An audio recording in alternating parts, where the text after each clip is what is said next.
Umetuambia mara mwisho uliondoka saa 2 usiku. Hem, tuendelee. Ndio. Mara mwisho sababu nilipoondoka pale kwa sababu wale chanzo cha pale changamoto ilikuja kwa sababu mimi hapa nilianzisha mazingira ya kwangu mimi. Sababu ni nje ya imani yao kwamba wale pale ni Waislamu.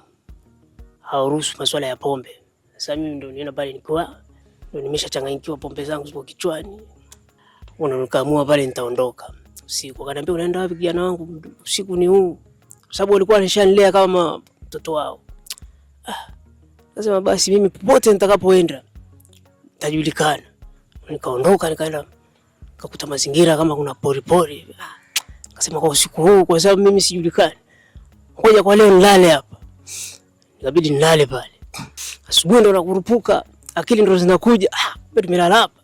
Nikakurupuka asubuhi saa 11 na begi langu hiyo ndo alfajiri. Ndo nikaanza sasa kuchapa round mazingira ya maeneo ya Siri. Kuchapa round nikaishia mara mwisho, nikaja nikaishia Toto Tundu pale. Kabla tujaendelea natamani kujua ilikuwa ni mwaka gani wakati ambao sasa unaamua kuacha kazi pale kwa yule mzee? 2014. Ilikuwa 2014. So baada ya kuacha kazi kwa yule mzee ulienda wapi? Ndio hivyo nikawa natangatanga huku na huku. Sina sehemu ya kwenda. Tembe huku na huku nilikuwa sielewi. Sasa nitaenda wapi? Nikabidi sasa ni tumia akili yangu tu ya kuzaliwa. Nikasema nitaenda wapi? Nikapata mahesabu. Sababu kwa yule mzee nilikuwa naweka akiba vyangu, nikaamua nimkumbuke ndugu yangu ulikuwa maeneo ya Ubungo. Mnendo Chamwino Chamwino nikamkumbuka yule. Lakini kufika kule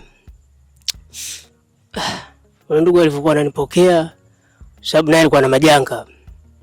Ilikuwa ni kazi ya dukani sababu mimi mwenyewe alikuwa anauza dukani lakini baadaye alipata majanga ndio ile duka likawa bado halijaendelea vizuri, halijakaa sawa. Sasa ndugu yangu vipi utanisaidia nini? Mimi sina cha kukusaidia, hata kukupokea mimi mdau sina cha kupokea. Na ila ngalo mimi nimemsubiria pale ndani ya masaa yasipungua hata 5 mpaka saa 1 usiku nimsubiria mtu kuanzia saa. Lakini baadaye alivyoniona akanipokea, ndugu yangu sina kitu, ikabidi nianze kuranda maeneo ya Ubungo kule, randa sana kule. Mpaka asubuhi. Nikaamua kurudi zangu nilikotoka. Nikajua kule labda nitapata msaada. Nipambana kama nipambanavyo. Kule hamna kazi. Nikawa ni mtu sasa wa kushinda huku. Mazingira kama mabovu zaidi kuliko hata mwanzoni. Nikawa hata sielewi nitaenda huku. Kawa nimeteseka na njaa mpaka kama mwezi mmoja hivi na wiki kama 3 hivi. Kumbuka. Siku ilikuwa Jumapili kama siku ya leo. Alipita ndugu yangu mmoja anayenijua sababu nasema Mungu amtupe mwanae si mja wake aliyemuumba. Nikasema basi akanikuta yule ndugu pale nimelala kwenye kivuli kilikuwa cha mwembe maeneo ya uwanjani. Nika pale, "Oya vipi ndugu yangu, mbona kama sikuelewi?" Nikamwambia, "Safi tu." Wewe si ndio kumbuka alikuwa kipiricho alikuwa anauza viazi kule mzee yule. Nikamwambia ndio mimi hapa bwana. Vipi mbona kama mpumzika maeneo ya huku? Una shida gani? Nikamwambia ndugu yangu njaa. Kwanza alikuwa anatembea akasimama, akaniangalia. Kwanza akaniita, "Njoo kwanza dogo." Nikaenda. "Vipi? Shwari." Sasa kwamba wewe mtu wapi? Bwana mimi brother mimi mtu wa Arusha. Arusha maeneo gani? Nikamwambia Arusha kubwa ile. Unaona Arusha imepakana huku kama kuanzia Moshi, uje Kutanga, yani Arusha kubwa ile kote. Mpaka Rombo kule ndo Arusha yenyewe. Sehemu gani uliotokea maeneo ya Rombo? Nikamwambia huko Rombo ni sehemu kama maeneo ya Tarakea mipakani mwa Kenya kule ndo nilikotokea. Nikamweleza kweli wangu pale. Ndugu yangu mimi nitakusaidia. Swala lako la njaa limeisha. Mimi nilikuwa na shida na kijana wa kusaidia kazi ya ufundi.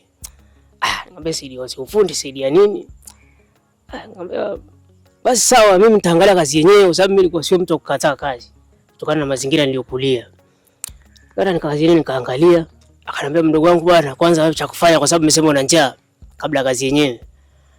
Hapa basi chukua hela hapo, chukua mazagazaga hapo tuje tupike hapa tule kama familia. Nikaona pale nikachukua mazagazaga kwenda gengeni tukachukua dagaa, viungo nyanya, tunguu kila kitu. Kwa hiyo ndugu nisaidia pale. Karuka kapika ugali mkubwa pale ulikuwa dola na samaki na dagao kwa waunga vizuri. Tukala pale kama familia. Sasa ile kazi kwa kweli akaniambia baada ya kumaliza kula pale akaniambia kwa kweli hapa ndugu yangu ushapata kazi. Nikamwambia kazi gani? Kazi ndio kama hii hapa. Unakuwa hapa kazi yako kupiga msasa. Unaona? Kwa sababu mwanaume huwezi kulalala sehemu moja bure kulalamika njaa. Mwanaume lazima ufanye kazi. Akanishauri pale nikamwambia kweli. Akaniambia kwanza wewe relax kidogo. Ukishamaliza ndani ya masaa mawili kazi inaendelea na kazi hapa. Kweli bwana. Sika akanionyesha namna kwa sababu ni fundi. Akanifundisha namna kupiga msasa pale, msasa wa mkono. Piga msasa wa mkono pale. Yana piga msasa wa mkono. Hiyo mbao ilikuwa mbao mninga. Unapiga msasa mpaka hii mikono ya huku hii. Yaani kuna utamalenge huku. Unaanza kuyapasua, unayapasua afu unaendelea tena na kazi.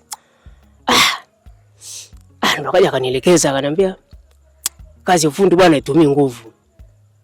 Hapo natumia akili na mahesabu. Hata kama ni nguvu ni kidogo. Unaona? Akaniambia kwanza wewe umeshia darasa la ngapi? Nikamwambia mimi kwanza shule yenyewe nilienda hivi tu nimwambie ukweli, nikamwambia shule yenyewe nilienda kwa sababu tulikuwa naenda siku moja, siku mbili. Yaani kwa wiki nilikuwa naenda mara 2 shule. Kwa wiki. Kweli nikamwambia sasa utajua mahesabu hapa kwa kweli kazi maana nataka utumie hesabu. Nguvu ni kidogo. Akaniambia lakini wewe nitakufundisha sababu mimi nimeona nikusaidie kama ndugu yangu. Sababu kwenye kazi kama hizi watu hawaji bure hapa. Watu wanaanza kipindi hicho mwaka 2014 kuendelea wanaanzia 50,000 kulipia pale.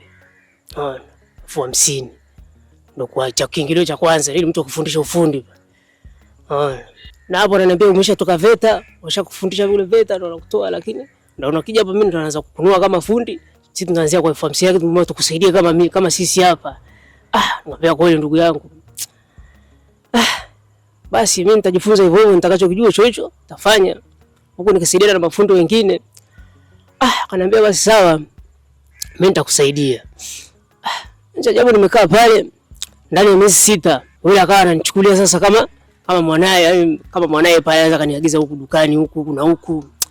Sasa kwa kweli mtu kama mimi mtu wa kiume naona bora kama ananipotezea muda kwa sababu muda mwingine naweza katokea kazi pale mtakachopika pale mmekula kimemalizika akakutopa mpaka bwana shika hata 5,000 itakutosha hii.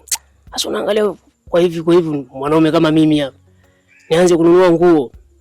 Mahesabu nilipiga ninunue nguo, nifanye hiki. Kwa sababu lazima nijitegemee pale mimi kama mimi siwezi kumwambia brother nataka hiki, lazima nitajiongeza pale. Umeona? Nikamwambia sasa kwa nini hela ndogo. Sababu yeye huwezi kupata kila siku. Sababu yeye kama yani ukimwambia yeye anakuambia mimi nataka nikusaidie, kwa sababu kusaidia kwangu mimi nakufundisha kazi ya ufundi. Kwa hiyo huwezi kutaka ubisha kwa sababu utajua baadaye mimi nitajua ufundi baadaye. Lakini changamoto yangu pale nilikuja pale ilikuwa ni mahesabu pale kwa kweli. Alinipiga chenga sana pale. Yaani bahati nilipata lakini kutoa kugawanya yani vitu kama hivyo kwenye ufundi ndio. Ananiambia hivi darasa la 7 ulimaliza kweli? Nikamwambia nilimaliza. Ananiambia kwa kweli hapa ndugu yangu kama ulivyosema shule ulikuwa unaenda siku moja au siku mbili. Mimi mpaka nyumbani ulikuwa unanifuata. Hapo polisi jamii shule mbona huji? Akaja mwalimu pale, akaja nyumbani pale mwalimu mkuu. Alikaja pale na salamu wa shule pale. Nikuta pale nyumbani kwa vipi mbona shule siku hizi unaniambia bwana mimi kwa kweli mazingira hapo kama unaona mzee wangu mwenyewe ni kama hivi unavyomuona. Changamoto ni kama hapa nyumbani. Vipi mzee wenu hawachangizwa yule ambaye alikuwa anakufundisha kazi ya ufundi. Ulifanya ile kazi ya ufundi kwa muda gani pale? Pale ilibidi nifanye kazi ile miezi 6 pale. Miezi 6 pale. Na baada ya miezi 6 ulienda wapi? Baada ya kuacha pale kazi. Nilipita tu changamoto nilizopitia pale nikachana ile kazi. Kuna ndugu yangu nilikutana naye Mchaga huko Mashati. Kwetu Mashati. Yeye kashotokea mtu wa Mashati. Tunapishana kidogo anashukia Mashati, mimi nashukia mimi na Tarakeo. Basi kanipokea nimeongea naye kidogo pale, piga kidogo kweli pale. Ndugu yangu vipi? Naambia safi bwana. Nikamuelezea maisha yangu nilivyopitia changamoto niliyopitia. Ndo akaniambia bwana, mimi kuna kazi nataka nikupe hapa. Unaona? Kuna matoroli yale, matairi ya baisikeli yale ya kusukuma yale. Sisi tunaingia majumbani kama unavyoniona mimi hapa. Ndio chanzo cha mimi kuanza kufanya hiyo kazi ya usafi majumbani, kuchukua taka nini, nikachukua taka kwa muda. Beba taka. Kipindi hicho kweli nilikuwa huru, kwa sababu kipindi hicho ilikuwa kipindi cha unafanya kazi kile. Nilifanya kazi kweli ile kwa siku, sababu ndugu yangu mimi nilikuwa nafanya naye kazi, yeye alikuwa ananitoa 5000. Fanya kazi pale. Kabidi mimi nikamua. Kuna kipindi ilifika baada ya kuona hela aliyofanya anaingiza, unaweza kaingiza kwa mfano kwa siku hata 80,000, 50,000. Nikamwambia ndugu yangu, hela unaingiza kama hivi, ukitoa hapo 20,000 naona ya kwako wewe kutumia, mimi inabaki 30,000 na muda nimepata kwa siku muda 50,000. Ukitoa ile muda 20,000 hapo, mimi unanipa 5,000, wewe unachukua 10,000. Hiyo 5,000 inayobakia hiyo kama emergency, hiyo nyingine tunaweka account au vipi? Kwa baadaye tutakuwa na maisha mazuri kulingana na changamoto mimi nilizopitia baada ya Salamu. Akaniambia ni kweli. Basi nipe hizo hela mimi nakuwekea. Mbona bwana alikuwa muhoni na yeye. Ndani ya siku 2 naona mtu aeleweki. Sababu nilikuwa nakaa naye kama siku moja hivi. Naona aeleweki. Na yeye akamwambia ndugu yangu, bora kama hivyo. Zile hela ziko wapi zile hela? Tunafanya kazi mimi na yeye. Sijui. Pale imeshuka, naona kaona sasa huyu tunakuelekea tutakuja kugombana. Nikaachana naye. Niachana naye ile kazi kwa sababu uzoefu kwa sina sana, lakini nilikuwa kuna baadhi ya mitaa nilikuwa naijua. Unaona? Kaa nafanya kibishibishi. Ndio baadaye nikakuja nikakutana na ndugu yangu mmoja, yeye alikuwa ni mtu wa, sababu huyo jamaa huyo mtu nilikutana naye alikuwa mtu asia huko Same. Tena naye kipindi hicho akanisaidia. Ananiambia nataka nikusaidie kwa sababu nimesikia unavyo maisha unayopitia. Kwa kweli changamoto nilikuwa napitia nyingi. Jamaa baada ya kunisaidia huku na yeye, kumbe naye alikuwa na ndugu yake naye akamsaidia, mtu wa Babati huko, mtu wa Arusha naye. Sasa nikasema huyu kwa kweli huyu kunisaidia, yeye alinisaidia tu kokoteni sehemu unatega. Sasa ile sehemu ndio palikuwa na changamoto pale. Unaona? Nimepitia changamoto pale. Nikamfuata ndugu yangu, nikamwambia ndugu yangu, bwana hapa pana changamoto 1 2 3 hapa ninapokaa hapa. Kwa sababu yeye nilikuwa nafanya kazi, palikuwa kuna watu kama walikuwa 2. Mzee mmoja na jamaa mmoja hivi, na mimi nilikuwa 3 hiyo sehemu. Wananiambia bwana, hapa kwa haraka hapa ndugu yangu, hapa turuhusuka watu 3, hapa ni watu 2. Kwa sababu isitoshe kazi za hapa hamna. Unaelewa kabisa kazi kama hivi kazi hamna sasa hivi, maisha magumu. Kwa kweli nimeona changamoto pale, nilikuwa nakaa kwa kweli. Yaani kwa siku unaweza kukaa ukapata, yaani umetoa hapo ya kula sana unashangaa kwa siku na 2,000. Bado yule mjomba aliyekupa kitega uchumi chake pale anataka naye umpoze kwa siku shingapi? Kama 3,000. Mimi nikampata pale, nikamwambia mjomba pale hamna hela, mimi siwezi kukaa pale. Mimi nitarudi kwenye kazi yangu leo sio yenye hela. Mimi nikarudi mtaani. Baada ya watu kunisumbua sana, naendelea kufanya kazi zangu pale, nimefanya kwa kweli. Kwa kweli nilimekimeki pale kwenye kazi zangu za mtaani ya kufanya mazingira kama ya kuzoa taka kwa watu nini. Nifanye ile kazi. Kazi ambayo unafanya ni ya kukusanya taka kutoka kwenye nyumba za watu, si ndio? Hiyo ndio kazi ambayo ilikuwa inakupa hela nyingi sana. Hiyo ni hela. Sasa natamani kujua, najua bila shaka ulikuwa ulikuwa unatunza zile hela ambazo ulikuwa unatunza, ulizipeleka wapi? Kwa kweli wanasema usichokijua ni sana usiku wa giza. Kwa ile eneo nilikuwa nakaa, sababu mimi mazingira yangu mimi nilibadilika kabisa, nilikuwa mlevi kuna sasa mazingira nilianza kuyasoma kule, nilikuwa nalewa kule. Kwa sababu zile mimi nilikuwa nashikilia kama 250 kuja kama 300 kuna hela. Kwa na hesabu pale chwa. Sababu si kuona hela nyingi kama ilikuwa kama mshamba hivi wa hela yani. Sema si kana si hesabu pale. Mzee mmoja akatokea kutoka Kigoma akaniambia, bwana kijana wangu, mimi nina chumba hapo cha 20,000. Kuna unakokaa hapa bovu kule. Ama kule mimi nitakupa chumba hapo utakaa kijana wangu. Unaona?